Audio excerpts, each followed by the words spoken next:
ತುಂಬ ಬಂದೈತಿ ಅದು ಅರ್ಧ ರೊಕ್ಕ ಹಾಕ್ತಾರೆ ಅವ್ರ ಸಂಬಂಧ ಇಲ್ಲ ನಮ್ಗೆ ಅದ ಬೇಕಂತ ಅವ್ರು ನಾವು ಇಷ್ಟು ವರ್ಷ ಮಾಡಿದ್ವಿ ನಮ್ಮ ಹೊಲ ಬಿಟ್ಕೊಡಲ್ಲ ಅಂತ ನಾವು ಹೇಳಬೇಕು ಅದ್ರ ಸಂಬಂಧ ನಾವು ಇಲ್ಲಿ ಸಂಘದ ಮರೆ ಈಗ ನಿಮಗೆ ನ್ಯಾಯ ಕೊಡ್ತೀವಿ ಅಂದ್ರೆ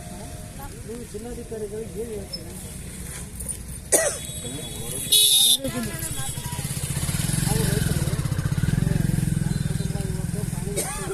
ಪಾಣಿಗೆ ಬರುವಂಥ ಸರ್ಕಾರದ ಸೌಲಭ್ಯಗಳು ಸಿಗ್ತಾ ಇಲ್ಲ ನಾವೇನು ಮಾಡಬೇಕು ಅಧಿಕಾರಿಗಳು ಬಂದರೆ ಅಧಿಕಾರಿಗಳ ಗಾಡಿ ಕಟ್ತಾರೆ ಚೆನ್ನಾಗಿರ್ತಾರೆ ನಾವೀಗ ಲಾಸ್ಟ್ ಎಲೆಕ್ಷನ್ ಪರಿಸ್ಥಿತಿ ಬಂದೈತಿ ರೈತ ಸಂಘಟನೆ ನಾವು ಮನೆ ಹೋಗಿವಿ ಅಲ್ಲಿ ನ್ಯಾಯ ಸಿಗಲ್ಲಂದ್ರೆ ಜಿಲ್ಲಾಡಳಿತಗಳು ಉಪಸತ್ತಿದ್ರೆ ನಮ್ಮ ಮಕ್ಕಳ ಮರಿ ಕರ್ಕೊಂಡು ಕೊಂಡ್ಬರ್ತೀವಿ ನಾವು ರೈತರ ಸಂಘದಲ್ಲಿ ಸತ್ಯಾಗ್ರಹ ಮಾಡ್ತೀವಿ ನಮಗೆ ಆಗುತ್ತೆ ಇಲ್ಲ ಎಣ್ಣೆ ಕುಡಿಯೋ ಪರಿಸ್ಥಿತಿ ನಮಗೆ